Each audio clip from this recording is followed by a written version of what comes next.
네, 오늘은 그 예배와 개혁주의에 대해서 이제 7번째 시간이 되겠는데요. 우리가 예배가 무엇인가, 우리가 예배에 대한 정의를 좀 바르게 알아야 예배에 대해서 우리가 바르게 접근할 수가 있겠는데요. 많은 사람들이 이 예배를 드리는 가운데 있지만 예배의 정의가 잘못되어져 있는 경향들이 없지 않아 있습니다. 예배의 정의가 잘못되어져 있으면 우리가 바른 예배를 드릴 수 없게 되는 것이 아니겠습니까? 그래서 우리가 성경에서 말씀하고 있는 그런 예배의 정의들을 우리가 정확하게 좀 알아야 될 필요가 있는데요. 예배란 먼저 구원받은 백성들이, 그 구원받은 백성들이 우리를 구원해 주신 하나님을 기뻐하는 마음으로, 또 즐거워하는 마음으로, 또 찬양과 기도와 말씀으로 영광을 올려드리는 것이 예배가 되겠습니다. 그 예배를 하나님에게서, 하나님의 구원에서 우리가 찾아야 된다라는 것이죠. 그래서 구원의 하나님을 기뻐하고 즐거워하는 것. 우리가 어떻게 구원의 하나님을 기뻐하고 즐거워할 수 있겠습니까? 찬양과 기도와 말씀으로 우리가 구원의 하나님을 기뻐하고 즐거워할 수 있는 것이 아니겠어요? 그래서 우리가 예배 때는 찬양에, 또 기도로, 또 말씀으로 하나님께 영광을 돌릴 수 있고 하나님을 기뻐할 수 있다. 우리가 이런 것들을 잃어버려서는 안 되겠습니다. 그래서 우리가 예배의 대상도 우리가 좀 바르게 생각을 해야 되는데요. 예배의 대상을 나에게서, 인간에게서, 나 중심적으로 그렇게 생각해서는 안 되겠습니다. 우리의 예배의 대상자는 삼위 하나님이 되는 거 아니겠어요? 나를 선택하신 성부와 우리를 구속하신 성자와 또 그리스도의 구속의 은혜를 적용하는 성령, 그 삼위 하나님만이 우리의 예배의 대상자가 되겠습니다. 그래서 우리가 이 예배의 정의를 바르게 알고 예배의 대상자를 바르게 알아야 우리가 예배를 또 바르게 드릴 수 있다라는 것이죠. 또 예배를 드릴 때에도 세 번째로 우리의 예배자의 자세는 어떠해야 되겠는가라고 할 때, 조금 전에도 말씀을 드렸지만 예배를 드릴 때 나 중심적으로 우리가 먼저 생각을 하지 않는 것이 굉장히 중요합니다. 삼위 하나님을 중심으로 우리가 생각을 해야 되겠고요. 그 예배의 대상자가 명확해야 참된 예배를 드릴 수 있겠습니다. 우리의 예배의 대상자가 명확해야 예배자의 바른 자세들도 가질 수 있게 되는 것이 아니겠습니까? 그렇기 때문에 우리들은 그 예배를 드릴 때 나 중심적으로, 내가 중심이 되어서 예배를 어떻게 드릴까? 이렇게 먼저 생각해서는 안 된다라는 겁니다. 하나님이 어떤 예배를 받으시겠는가? 이렇게 접근을 해야 바른 접근이 될 수 있다라는 겁니다. 내가 예배를 어떻게 드릴까? 그것도 뭐 나쁜 건 아니지만 자칫 잘못하면 내가 중심이 되면 하나님과 상관없는 예배가 될 수 있습니다. 그래서 내가 예배를 어떻게 드릴까? 이 고민을 하기 전에 하나님이 과연 어떤 예배를 받으시겠는가? 우리 그것에 대한 고민이 먼저이겠습니다. 우리가 하나님이 어떤 예배를 받으시는가를 알기 위해서는 그럼 우리가 어디로 돌아가야 되겠습니까? 성경으로 돌아가야 되는 것이죠. 내가 어떻게 예배를 드릴까부터 접근하면 성경에서 벗어나는 경우들이 상당히 많이 생길 수밖에 없어요. 근데 하나님이 어떤 예배를 받으시는가를 우리가 먼저 생각하면 성경으로 돌아갈 수밖에 없잖아요. 우리가 성경으로 돌아가지 않으면 이스라엘 백성들처럼 바른 예배에서 벗어날 수밖에 없습니다. 그렇기 때문에 오늘날에도 우리들이 고민해야 될 것은 하나님이 과연 어떤 예배를 받으시는가. 이것에 대해서 우리가 고민하면서 예배에 대해서 좀 접근을 해야 되겠습니다. 자, 두 번째로 우리가 생각을 해볼 것은 이제 바른 예배에 대해서 성경에서 어떻게 가르치고 있느냐. 이제 거기에 대해서 우리가 좀 생각을 해볼 필요가 있는데, 첫 번째로 성경에서는 하나님이 정한 대로 예배를 드리기를 하나님께서는 원하신다라는 것을 알 수 있습니다.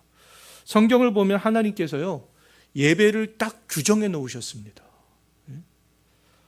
하나님이 예배를 그렇게 딱 정확하게 규정하신 이유가 뭐겠어요? 인간이 마음대로 예배하는 것을 금지하기 위해서. 내가 어떻게 예배를 드릴까? 그것을 금지시킨 거예요. 하나님이 어떤 예배를 받으시겠는가? 그것을 명확하게 하나님께서 규정해 놓으신 것이죠. 우리는 하나님이 그럼 규정한 대로 예배를 해야 될 필요가 있지 않겠어요? 최고의 통수권자인 대통령을 만날 때에도 예전이 있잖아요. 대통령을 만난다고 해서 내가 대통령을 만나기 위해서 무엇을 할까? 그렇게 고민하는 것은 잘못된 고민입니다. 대통령실이 정한 예전이 있잖아요. 그 예전에 따라서 대통령을 접견해야 되는 거 아니겠습니까? 하나님께 예배하는 우리들도 마찬가지가 되겠죠. 그래서 하나님께서 정하신 예배의 규정들을 우리가 곰곰하게 잘 생각을 해야 된다라는 겁니다. 하나님께서 정하신 예배의 규정, 가장 잘 나와 있는 것 중에 하나가 뭐겠습니까? 10계명인 것이죠. 1계명부터 4계명까지가 되겠습니다. 1계명부터 4계명까지 우리가 소유리문답할 때 이미 자세하게 살펴본 적이 있는데요. 오늘 이 시간은 좀 간략하게만 좀 생각을 해보도록 하겠습니다. 제1계명에서 하나님께서 정해놓으신 규정은 예배의 대상이죠. 예배의 대상. 예배의 대상이 누구냐? 오직 하나님이다.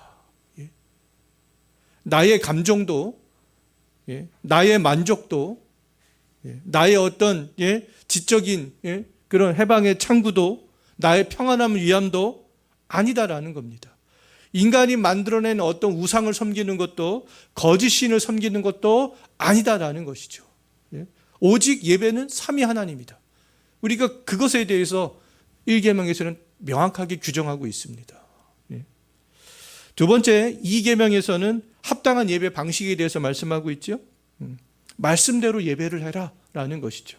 내가 만들어낸 것, 내가 고안해낸 것, 내가 보기 좋은 것, 그런 것들을 만들어낸 것으로 예배하지 말고 하나님께서 규정한 그대로 말씀대로 예배해라.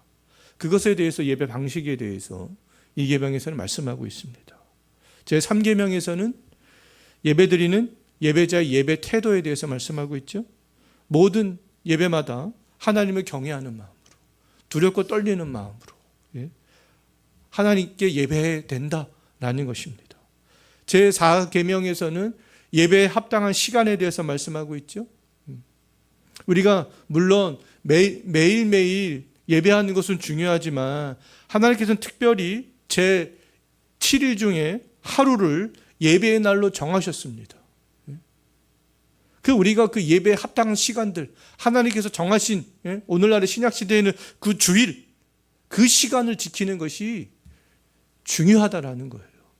이런 것들을 하나님께서 규정해 놓으셨다라는 것이죠. 예배의 대상과 합당한 예배의 방식과 예배의 태도와 예배의 시간까지. 그럼 우리가 하나님이 받으시는 예배는 이런 예배의 규정들을 지키는 거라는 것이죠. 이런 예배의 규정을 지키지 않으면서 자기중심적으로 예배를 드리는 것은 하나님과 상관없는 예배다라는 겁니다. 자, 예배를 규정하신 이유를 좀 더 생각을 해보면 하나님께서는 이 10계명 외에도 레위기를 보게 되면 하나님께 예배가 이루어지는 모든 절차와 제물과 그런 장소에 대해서 하나님께서는 다 세밀하게 규정해 놓으셨잖아요. 성막의 크기, 제단의 모양, 제사 드리는 방법, 제사장의 직무와 옷, 제사법, 하나님께 드려질 제물, 절기, 이런 것까지 하나님께서 명확하게 다 규정해 놓으셨어요. 그러니까 하나님께서 이렇게 규정해 주신 이유가 뭐겠습니까?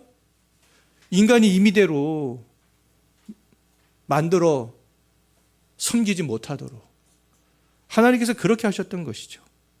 신약시대로 넘어가면 오직 하나님과 우리가 죄인들이 화해할 수 있는 방법 뭐밖에 없어요. 하나님께서 규정해 주신 오직 예수 그리스도밖에는 없는 거 아니겠어요. 근데 사람들은 자꾸 자기가 보기에 좋은 것, 자기 생각에 좋은 것들을 자꾸 사람의 이성으로 만들어내려고 합니다. 그래서는 안 된다라는 거예요.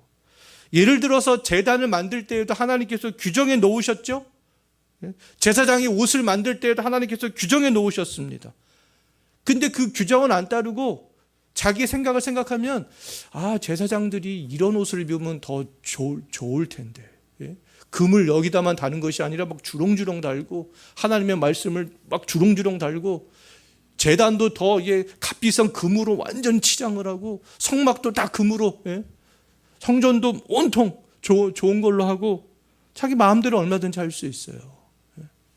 그런데 하나님께서는 그렇게 하는 것을 금지하셨다라는 거예요. 그러니까 제단을 만드는 사람들은 선한 의도로 하겠죠. 제사장의 의복을 만드는 사람도 선한 의도로 하지 않겠습니까?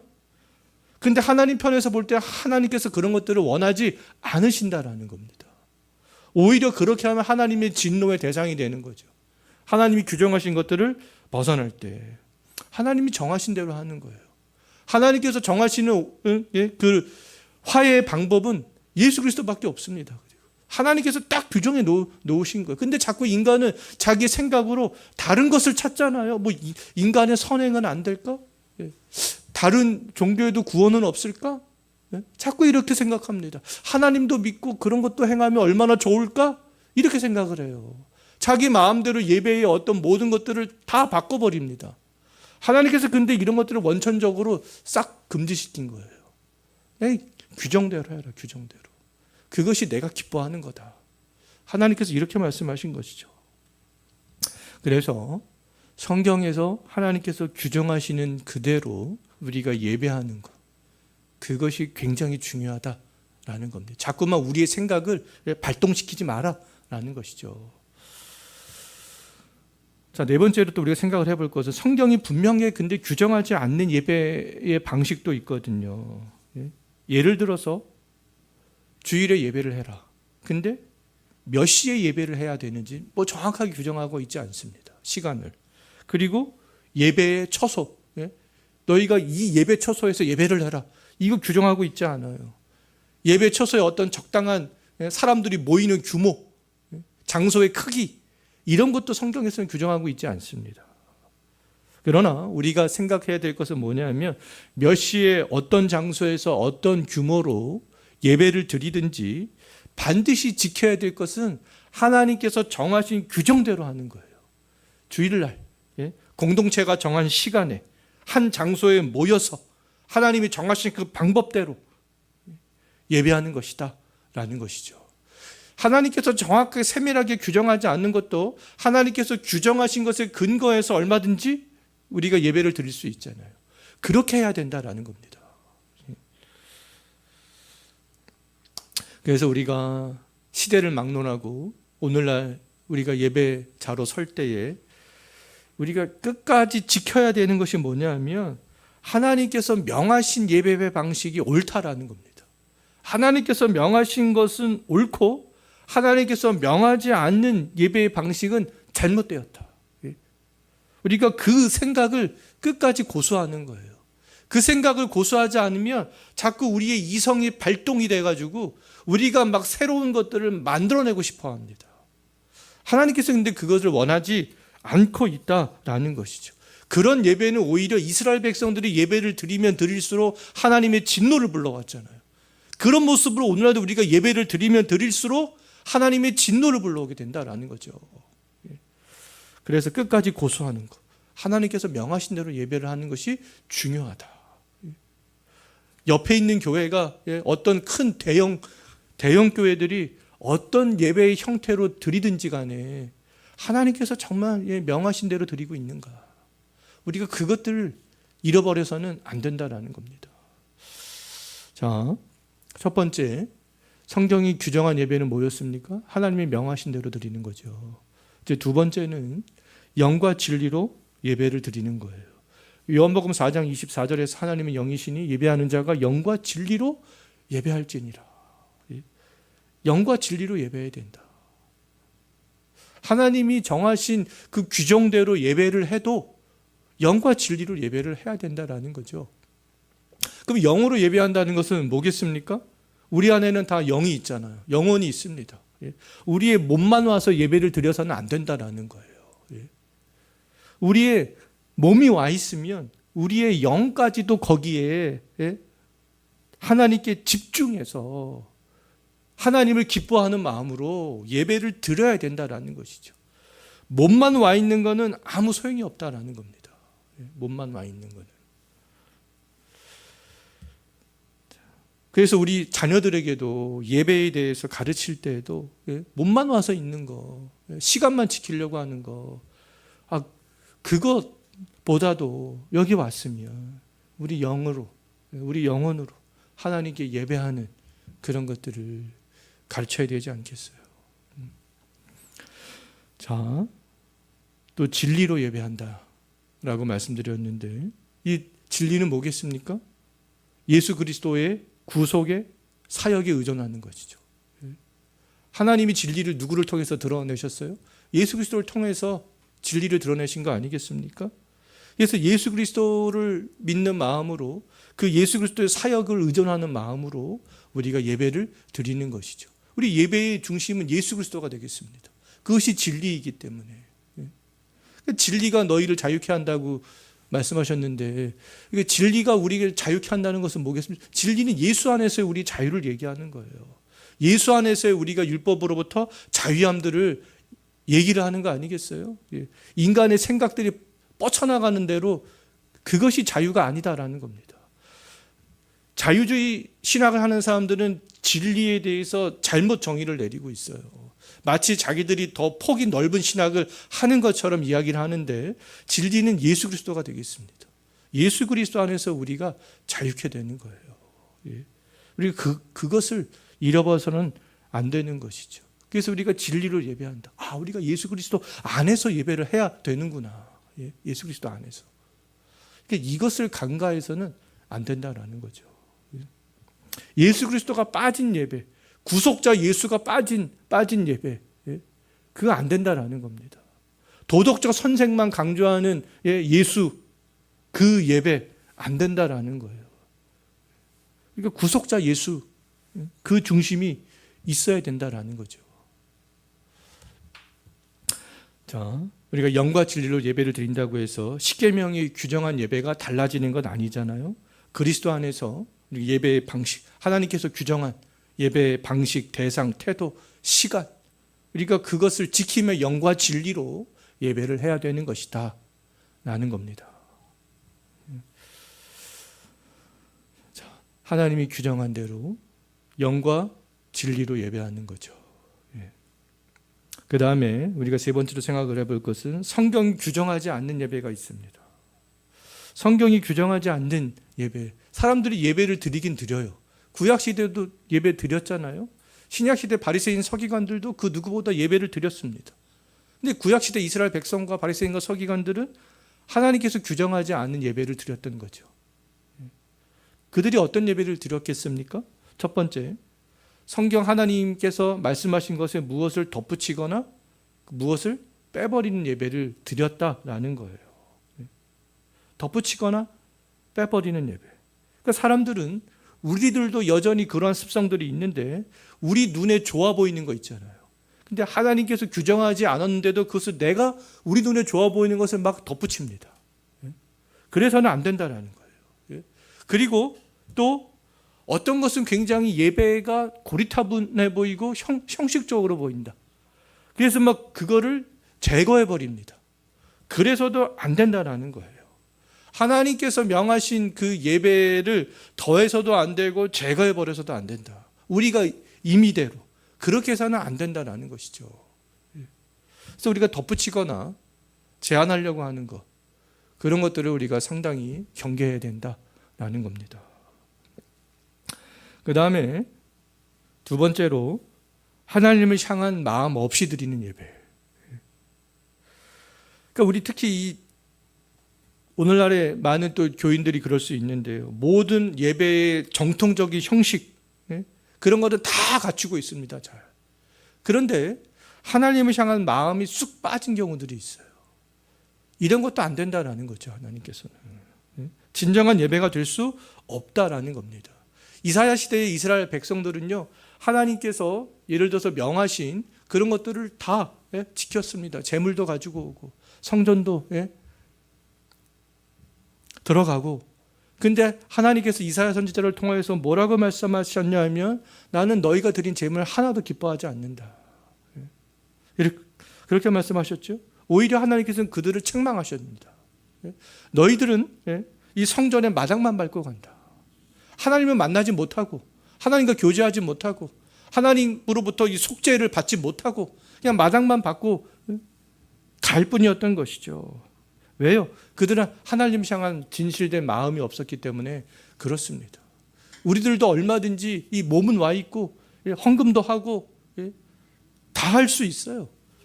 그런데 하나님 향한 마음이 없는 예배는 하나님을 만나지 못하고 은혜 받지 못하고 영적 쉼을 누리지 못하고 그냥 마당만 밟고 갈 수 있다라는 것이죠.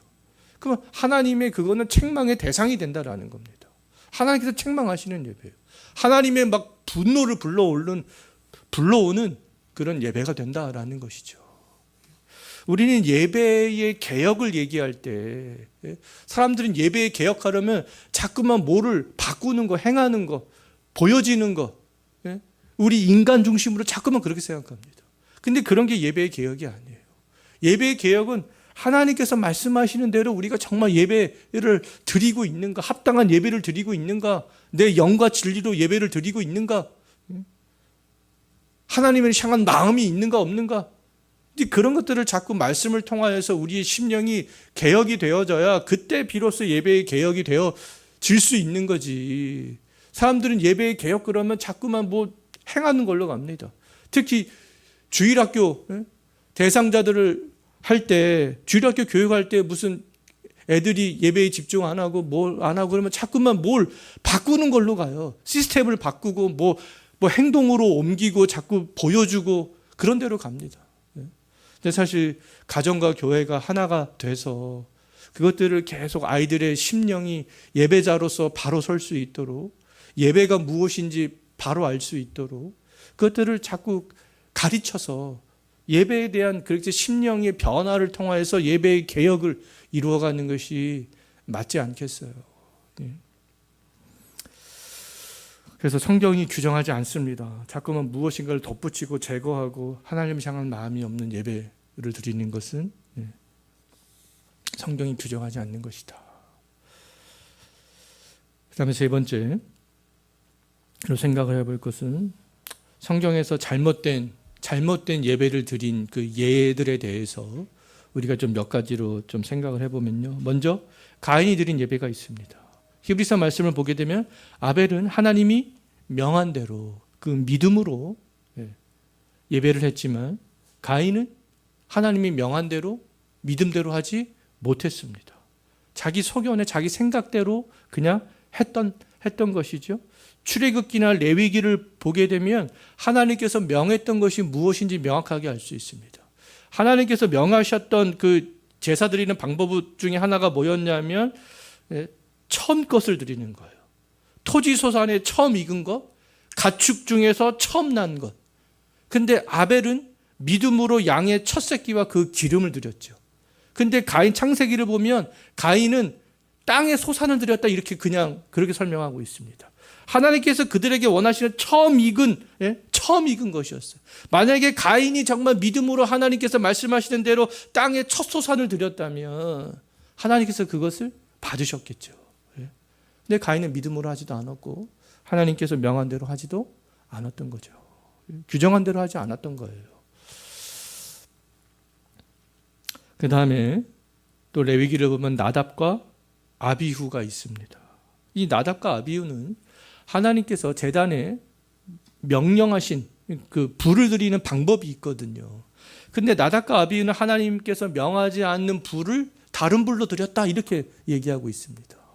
그러다가 죽임을 당한 거 아니겠어요? 그러니까 나답과 아비후는 자기 생각대로 그냥 그렇게 했던 것이죠. 하나님께서 명하지 않는 방법대로. 근데 그냥 그 불만 드리면 되는 거 아니야? 불만 켜두면 되는 거 아니야? 이렇게 생각할 수 있는데 하나님께서 명하지 않는 불이었다라는 거예요. 그 다음에 바리새인들의 또 예배가 있습니다. 마가복음 7장 7절 말씀을 보게 되면 예수님께서는 바리새인들을 향하여서 하나님의 너희는 계명으로 예배하지 않는다. 하나님의 계명으로 예배하지 않는 너희의 경배는 예배는 헛된 거야. 이렇게 말씀하고 있죠. 또 사마리아인들이 있습니다. 예수님께서는 그 사마리아인들을 향해서 너희는 알지 못하는 것을 지금 예배하고 있다, 이렇게 얘기했거든요. 그들은 하나님을 향해서 예배 행위를 하고 있었습니다. 사마리아인들도. 근데 하나님께서는 그들을 향해서 너희는 알지 못하는 것을 지금 예배하고 있어, 그렇게 얘기하죠.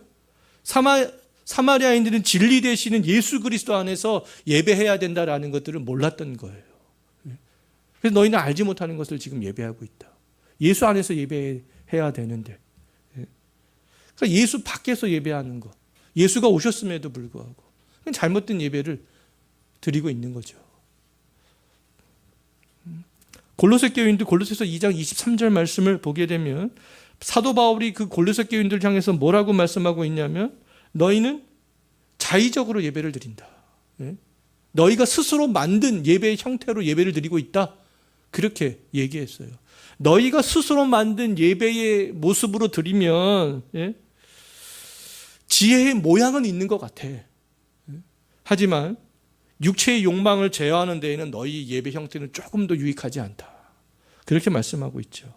그러니까 자의적으로 드리는 예배는 하나님께서 기뻐 받으시지도 않고 하나님을 닮아가는 그런 어떤 거룩한 경건들을 이루어갈 수 없다라는 거예요.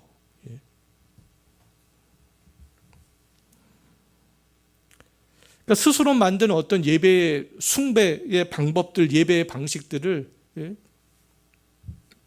잘못됐다고 사도 바울이 골로새 교인들을 향하여서 그렇게 이야기를 하고 있는 것이죠. 그래서 바리새인들, 사마리아인들, 이 골로새 교인들 다 잘못된 예배를 드리고, 가인, 나답과 아비후 다 잘못된 예배를 하나님께 드렸다라는 거죠. 이들이 예배를 드리지 않은 것은 아니었어요. 예배라는 형태를 다 갖추고 드렸습니다. 근데 하나님께서 진노하시는 예배였던 것이죠. 그래서 우리가 예배를 드리고 있다라고 해서 이게 다 참된 예배겠지 생각하기 이전에, 내가 드리는 예배가 하나님께서 기뻐 받으시는 예배인가, 우리가 거기에 대한 생각을 해야 될 필요가 있다라는 겁니다.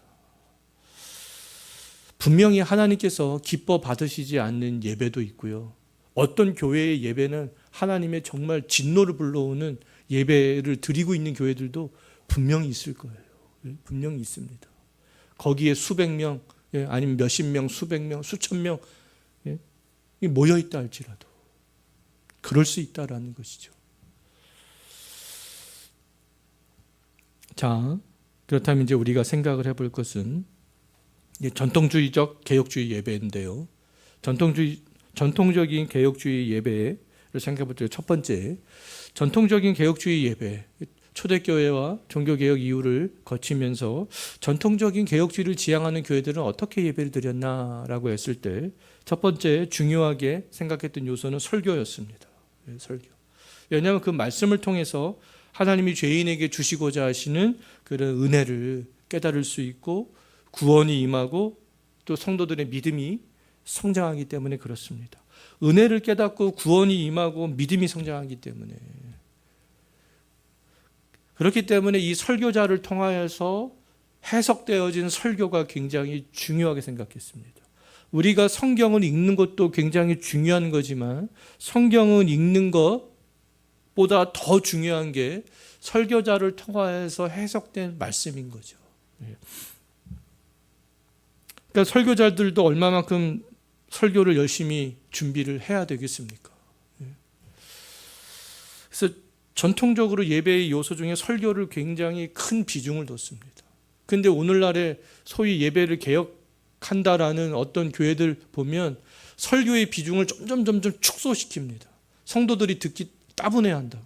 그래서 어떤 교회들은 설교가 채 한 5분 그렇게 끝나는 교회들도 있어요. 그런데 그런 것들은 바람직하지 않습니다. 바람직하지 않아요. 설교가 어느 정도의 적당한 시간은 필요합니다. 그 적당한 시간이 뭐 몇 분인지는 모르겠어요, 사실. 예전에는 종교개혁 시대는 막 1시간 반, 2시간 막 이렇게 설교하기도 했습니다. 근데 또 그것이 맞다라고는 할 수 없잖아요. 그것이 또 맞다라고는 할 수 없어요. 시간이 몇 분을 설교해야 적당한지 그거는 뭐 가늠할 수는 없지만 그래도 하나님의 말씀은 본문을 충분하게 우리가 드러내고 전할 수 있는 적당한 시간은 필요하다라는 것이죠. 어떻게 5분 만에 그냥 쓱 설교를 할 수가 있겠습니까? 설교는 5분하고 다른 것으로 나머지 시간들이 채워지는 거 아니겠어요? 자, 그 다음에 이제 성례가 또 개혁주의 예배 요소에 아주 중요한 요소로 자리를 잡는데요. 성례는 그 말씀과 더불어서 신자들의 마음속에 있는 신앙을 힘있게 해주고 더 구속의 은혜를 확신케 해주기 때문에 개혁주의 전통적인 예배 요소에서 성례를 굉장히 중요하게 생각했습니다. 그 다음에 세 번째는 이제 찬송인데요. 찬송. 전통적인 개혁주의에서는 시편 찬송을 주로 했습니다. 시편 찬송을 한 이유는 뭐냐면 그 시편의 말씀은 하나님의 영감된 말씀이잖아요. 하나님의 영감된 말씀에다가 그냥 곡을 붙여서 했던 것이죠. 시편 말씀은 하나님의 말씀이기 때문에 이 시편 말씀만을 가지고 찬양해야 된다. 그러니까 이 성경 설교도 하나님의 말씀이고 성례도 하나님이 보여지는 말씀이고 찬송도 시편 찬송은 하나님의 말씀이라는 거예요.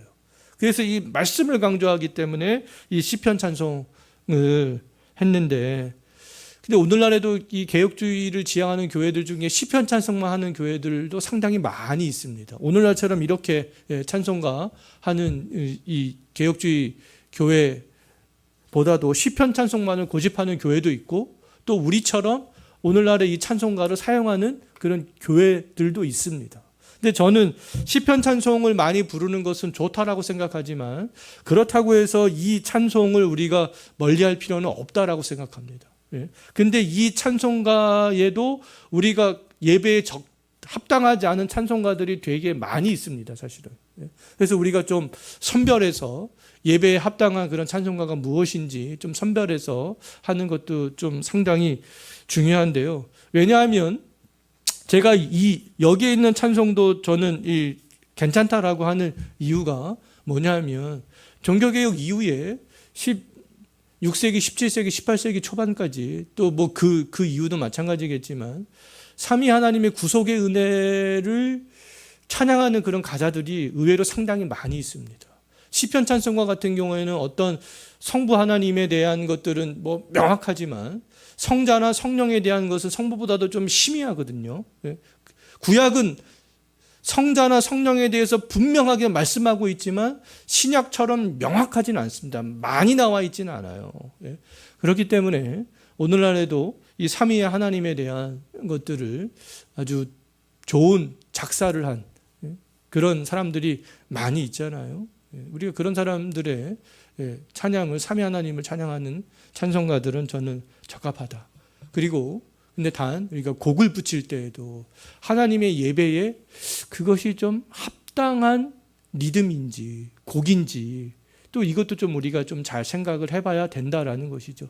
시편 말씀을 가지고 곡을 붙이는데 예배에 합당하지 않는 그런 곡을 붙인다면 그것이 말이 되겠습니까? 나는 시편 말씀 가지고 나는 곡을 만들었어. 그렇다고 해서 다 용인할 수 있겠느냐? 그럴 수가 없다라는 것이죠. 그래서 곡도 정말 하나님을 우리가 더 생각할 수 있고 우리가 온 마음으로 온 성도들이 함께 하나님을 높일 수 있는 그런 곡을 붙여야 되는 것이다라는 거죠. 그 다음에 이제 예배의 요소 중에 이제 기도인데요. 기도는 항상 예배 때마다 있어 왔던 것이 아니겠습니까? 이게 족장 시대부터 아브라함도 하나님께 예배할 때 기도하고 이삭과 야곱도 마찬가지고 모세와 또 솔로몬도 다윗도 예수님도 또 사도 바울도 신약 시대의 교회도 다 예배드릴 때마다 이 기도는 굉장히 중요한 요소였다라는 것이죠. 그 다음에 또 권징이 있는데요. 이 권징은 예배의 직접적인 요소는 아니었습니다. 뭐 예배 시간에 권징할 수 없는 거 아니겠어요?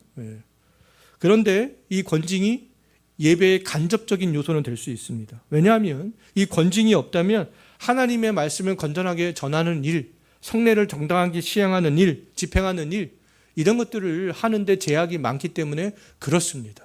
그래서 하나님의 정당한 말씀을 선포하고 정당한 성례를 집행하기 위해서는 이 권징을 실시하는 일들을 게을리해서는 안 된다라는 거죠.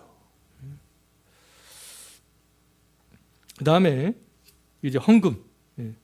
개혁주의 예배 요소에도 헌금이 굉장히 강조가 되었습니다. 왜냐하면 이 교회를 세워나가고 하나님 나라를 전파하는 데 있어서 이 물질은 반드시 필요하기 때문에 그렇습니다. 그래서 내가 구원받은 성도로서 어느 한 교회를 통하여서 내가 신앙생활을 하고 있다면 그 교회가 견고히 서 가고 그 교회를 통하여서 하나님 나라가 전파되는데 우리가 마음을 다하여서 우리가 헌금을 하는 것은 굉장히 중요하다라는 것이죠. 그래서 저희가 어릴 때만 해도 그냥 자연스럽게 부모님들로부터 헌금을 하는 교육이 됐습니다.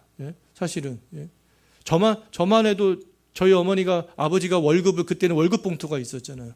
월급 봉투를 쭉 이렇게 받아가지고 오면 헌금 종류별로 헌금을 쭉 이렇게 하는 모습들이 지금도 아주 생생하게 기억에 남고 또 주일학교에서는 항상 이제 주일학교 예배를 드릴 때도 어머니가 항상 헌금 하도록 돈을 주고 그럼 그 돈을 가지고 가서 헌금을 하고 이렇게 했거든요. 근데 헌금을 얼마이든지 받아 적는 거는 저는 그거에 대해서는 동의하지 않지만 그래도 이제 그런 거를 통하여서 헌금 훈련이 되는 거 아니겠어요. 근데 오늘날에는 그런 헌금 훈련이 직접적으로 간접적으로 잘 안 되고 있습니다. 다 웬만하면 온라인으로 다 하고 또 자녀들에게도 헌금을 주일헌금에 대해서도 잘 이야기하지도 않고 하기 때문에 헌금에 대해서 아이들이 어릴 때부터 교회에서 성장을 해도 헌금에 대한 생각이 희미해지거든요. 그래서는 안 됩니다.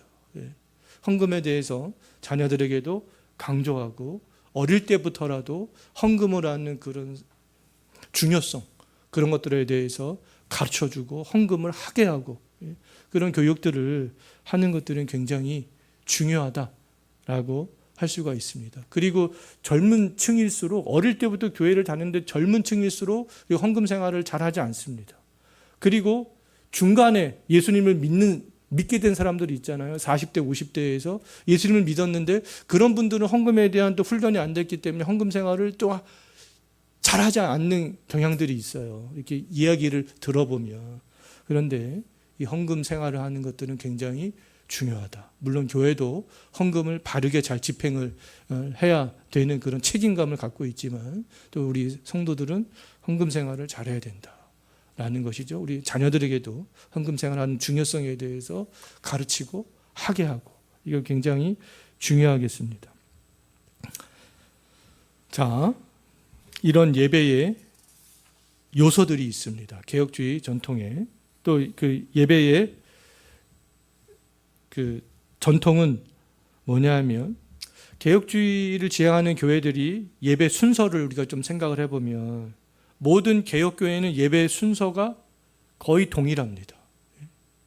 왜냐하면 신앙의 일치를 위해서 그리고 예배 형식의 일치를 위해서 그런 것들이 개혁교회를 추구하는 교회들의 그런 질서적인 모습이 아니겠습니까? 그래서 우리가 이런 신앙의 일치를 어떻게 하겠어요? 예배 순서에 십계명 집어넣고 사도신경 우리가 같이 고백하고 주기도문하고 이제 그런 것을 통하여서 우리 신앙의 일치를 확인하는 것이죠. 그 다음에 예배의 형식들 그런 것들도. 근데 오늘날에는 이것이 신앙의 일치 별로 중요하게 생각하지 않고 예배의 형식의 일치도 중요하게 생각하지 않습니다. 자기 개교회 중심으로 막 이런 것들을 바꾸는 경향들이 없지 않아 있는데 우리 장로교 합동교단에도 예배 모범이 있습니다. 근데 그런 예배 모범에 따라서 우리가 모든 우리 교단에 속한 교회들이 같이 그 순서들을 따라서 예배하는 것들은 굉장히 중요한 문제가 되는 거 아니겠어요? 또 합동교단을 넘어서 모든 장로교단 신앙의 일치가 같다면 또 예배 형식의 일치를 또 우리가 이루어서 모든 장로교회들이 함께 예배 순서를 같이 해 나가는 것, 그건 굉장히 바람직하고 좋은 것들이 되는 거 아니겠습니까? 그 다음에 예배를, 개혁주의 예배를 보면 굉장히 단순화시켰습니다. 단순화시킨 이유는 오직 삼위 하나님께만 집중하기 위해서 단순화시켰던 거예요. 심지어 그 악기들도 단순화시켰습니다. 피아노나 오르간 한 대, 단순화시키는 거죠. 삼위 하나님께만 집중하기 위해서. 그리고 어떤 보여주기식 쇼 형태의 예배들, 그런 거 철저하게 금지했습니다. 또 예배하는 형태를 보게 되면 전통적인 개혁주의 교회들은 그냥 모든 가족들이 함께 예배를 드립니다. 세대별로 나누지 않아요. 다 그냥 모든 세대가 가족들이 함께 와서 가족별로 앉아서 예배를 드리는 거죠. 어린아이들도 부모와 함께 그렇게 예배에 참석합니다. 그래서 옛날에는 보통 자녀들이 많았잖아요. 그러면 엄마와 아빠가 양 가에 앉고, 나이가 어릴수록 엄마 옆에 아빠 옆에 앉고, 나이가 많을수록 가운데 앉습니다. 왜요? 나이가 어린 아이들은 좀 예배에 집중하는 교육들을 부모님들이 시키고, 지금은 영화부에다 맡기고 뭐 어디에다가 맡기고 부모와 자꾸 예배를 분리시켜 버리는데, 그 시간만이라도 우리 부모님들이 좀 예배를 편하게 드리자. 제가 볼 땐 말도 안 되는 소리예요, 그게. 예배를 어릴 때부터 부모가 끼고 가르치는 거죠. 그 시간 몇 년은 굉장히 힘들지 않겠어요? 서너 살, 5살 말귀 알아먹을 때까지는 힘듭니다. 근데 그 힘듦들을 부모가 책임을 지고 가는 거예요. 영화부에다 맡기고 어디에다가 맡기고 하는 것이 아니라 부모가 책임을 지고 예배를 가르치는 거죠, 그것도. 근데 그런 거를 어떤 사람들은 우리가 부러워해서는 안 돼요. 그거는 잘못된 거다. 부모가 끼고 예배를 가르치고. 지금은 부모들이 자기 자식도 잘 돌보지 않으려고 하잖아요. 다 어디다가 틈만 나면 맡기려고 합니다.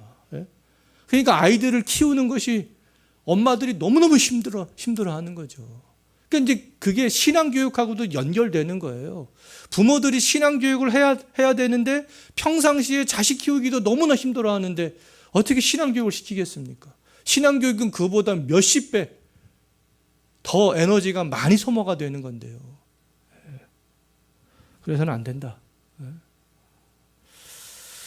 그리고 아이들이 너무나 어릴 경우에는 옆에 앉혀놓고 이제 종이나 연필 아니면 크레파스 이런 거를 주면서 어떻게 아이가 1시간 내내 집중할 수 있겠습니까? 그러니까 때로는 야 그래 너 좀 그림도 그려가면서 자꾸 예배에 대해서 배우고 적응해 나갈 수 있도록 그렇게 가르쳐야 되는 거 아니겠어요? 저희 교회도 저기 유아실을 만들어 놨지만 사실 제가 유아실을 만들어 놓은 목적은 젖먹이 아이들을 위해서 만들어 놓은 거예요. 보통 한 3살 넘어가면 여기 나와서 예배를 드리는 것이 맞습니다. 부모 옆에 앉아서. 근데 부모가 가르치기 엄청 어렵죠. 막 이렇게 돌아다니려고 하고 막 소리도 막 지르고. 근데 우리 모든 성도들이 그거를 같이 보듬어 줘야 되는 거예요. 기다려 줄 줄 알아야 되는 것이죠. 그 가정에 있는 자녀가 좀 예배를 잘 드릴 수 있도록.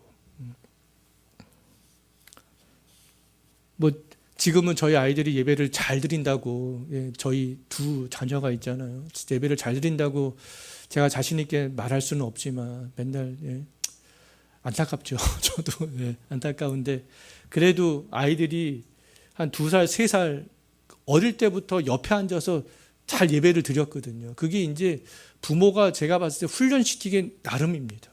부모가 어떻게 훈련을 시키느냐. 그거는 저희 가정뿐만 아니라 제 주변에 있는 정말 바르게 목회를 하고 있는 그 목회자 가정들을 보면 다 어릴 때부터 부모가 다 끼고 앉혀서 다 가르쳤어요. 아이들은 못한다가 아니라 부모가 얼마나 관심 있게 보고 그것을 가르칠 수 있느냐. 그것이 중요하다라는 것이죠. 자, 그 다음에 예배 준비를 어떻게 했냐면 예배를 맡은 사람들은 먼저 기도로서 먼저 예배를 다 준비했습니다. 우리 반주를 맡으시는 우리 집사님 항상 먼저 나오셔서 기도로 딱 준비하고 반주를 하시잖아요. 그래서 예배 순서를 맡으신 분들은 먼저 와서 우리가 기도로 준비하고 그런 모습으로 했습니다. 그다음에 설교 같은 경우에도 목회자들이 철저하게 본문 중심적으로 했습니다. 예화나 유머 이런 거 거의 사용하지 않았어요. 본문 중심으로 본문을 드러내는데 최선을 다해서 설교를 했던 것이죠. 그래야 삼위 하나님을 더욱더 알 수 있고 삼위 하나님을 아는 것만큼 은혜를 받을 수 있기 때문에 그렇습니다. 그런데 오늘날은 예배가 자꾸 사람 중심으로 가니까 사람들을 지루하지 않게 하기 위해서 자꾸 예화를 얘기하고 뭐 유머를 얘기하고 점점 그런 식으로 흘러가는 것이 아니겠어요? 근데 개혁주의 설교자들은 그렇지 않았다라는 것이죠.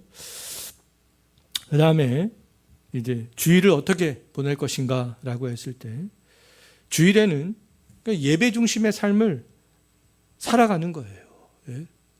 한 주간 동안 월요일서부터 토요일날까지 직장 생활을 하느라고 내가 시간이 없어서 일을 하지 못했으니 주일날 내가 일을 한다. 그런 생각을 바꿔야 된다라는 거예요. 주일은 예배 중심으로 주중에 못했던 일을 하는 날이 아니라 내가 주일을 빠지면서 하는 날이 아니라 주일에 내가 은혜를 받고 쉼을 받아서 내가 나머지 6일을 살아간다라는 것이죠.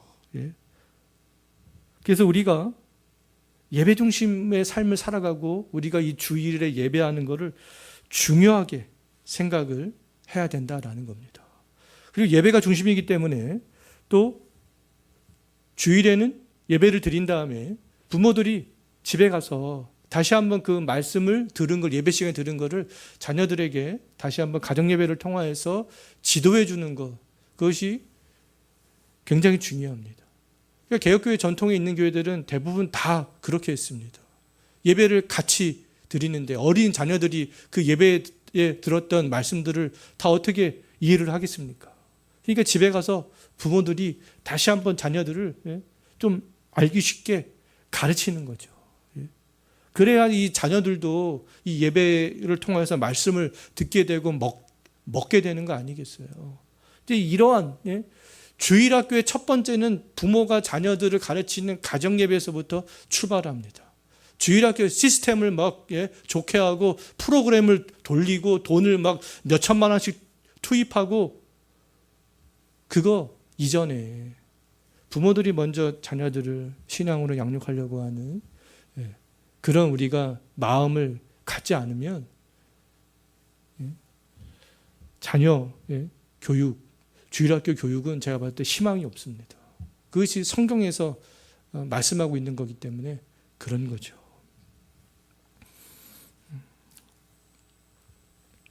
그리고 그 전통적인 개혁주의 교회들은 대부분 성가대가 없습니다. 성가대가 없어요. 근데 오늘날에는 성가대가 없으면 이상하게 생각하잖아요. 근데 옛날에는 성가대가 있으면 이상하게 생각했습니다. 교회가. 성가대는 로마 카톨릭이나 있는 거 아니야? 이렇게 생각했습니다. 왜요? 찬양은 대표성을 띈 사람들만 하는 것이 아니라 온 성도가 함께 하는 것이기 때문에 종교개혁자들은 그 개혁주의 전통에 있는 사람들은 거의 성가대를 두지 않습니다. 그러니까 모든 성도가 함께 찬양하는 것이죠. 그래서 많은 교회들이 성가대를 가장 성가대 원하는 것을 가장 좋아하잖아요. 성가대원들을 하고 싶어하고 책임이 없으니까 부담이 없으니까. 근데 성가대를 하기 이전에 근데 사실 저는 성가대 연습판이라고 뭐 난 이것도 못하고 저것도 못하고 이것도 못하고 그렇게 말하는 성도들이 상당히 많습니다. 근데 성가대는 저는 없어도 된다고 봐요. 사실 모든 성도들이 함께 우리가 찬양하면 되고 또 아니면 내가 좀 찬양하고 싶으면 가족별로 모여서 특송하면 되고 아니면 남전도회가 모여서 같이 또 특송하면 되고 그러면 되는 거 아니겠어요? 근데 그 시간에 내가 교사로 봉사하고 교회에 또 어떤 섬기는 일이 있으면 섬김으로 봉사하고 또 성도들과 교제하면 같이 교제하고 그런데 더 열심을 내야 되는 거 아니겠습니까? 근데 성가대원이 무슨 벼슬도 아닌데 다 그냥 성가대원 한다고. 예전에 제가 교회 부교육자나 그런데 다 돌이켜보면 다 공통적인 현상입니다. 그게. 근데 성가대는 없어도 된다. 그냥 모든 성도들이 함께 하나님을 높이는 찬양을 하면 되는 것이다. 라는 거죠. 그 다음에 이제 마지막으로 오늘 생각해 볼 것은 철저한 주의를 준수하는 거예요.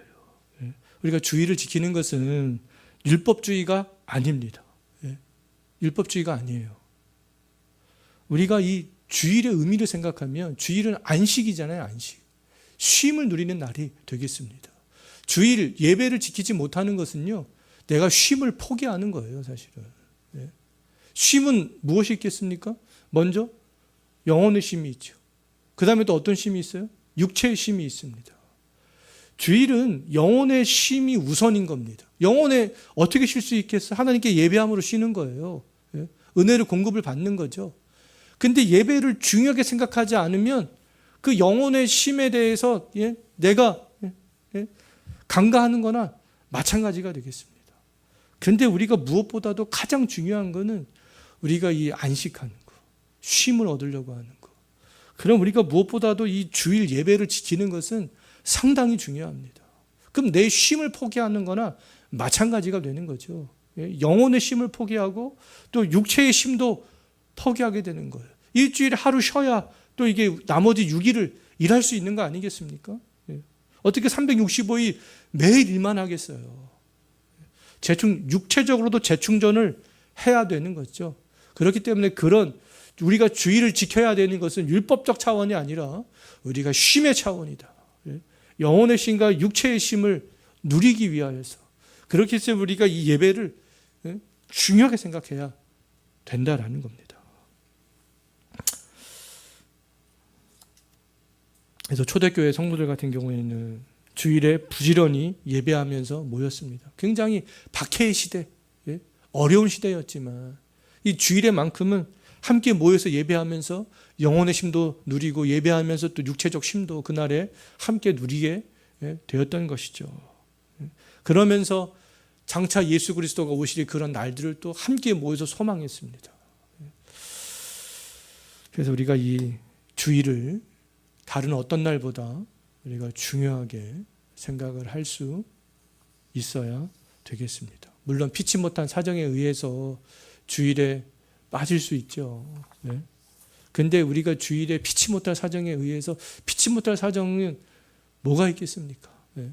병원에 입원했을 때, 아니면 뭐 부모님이 상을 당했을 때, 아니면 뭐 해외에 출장 갔을 때, 뭐 피치 못할 사정 아니겠어요? 아니면은 정말 어쩌다가 한번 해외에 여행을 가게 됐는데 그게 꼭 주일을 껴가지고 10박 10일 가게 될 수 있잖아요. 피치 못할 사정이 생깁니다. 근데 피치 못할 사정 때는 어쩔 수 없이 뭐 주일을 여기 교회는 자기가 출석하고 있는 교회는 근데 못 온다 할지라도 그 현지에서 또 예배를 드려야 되는 거 아니겠습니까? 우리가 이 주일의 개념들을 잘 생각하고 우리가 주일을 지키는 거 중요하게 생각할 수 있었으면 좋겠고요. 우리가 이 예배에 대해서 지금 우리가 쭉 생각을 해봤는데 다른 교회 교인들은 뭐 우리가 어떻게 할 수 없습니다. 그런데 우리가 이 개혁주의 강좌를 통해서 예배에 대해서 살펴보는 것은 여기 우리 언더교회 교회에서 함께 예배하고 있는 우리 성도들이 예배에 대해서 같은 시각을 갖는 게 중요하다라는 거예요. 다른 교인들이 뭐라고 얘기를 하든지 우리 언더교회 교회 교인들은 예배에 대해서 같은 생각을 가지고 예배에 대해서 접근을 하는 것이 굉장히 중요하다라는 것이죠.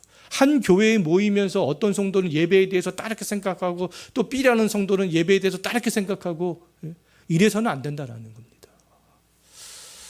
자, 오늘 여기까지 했습니다.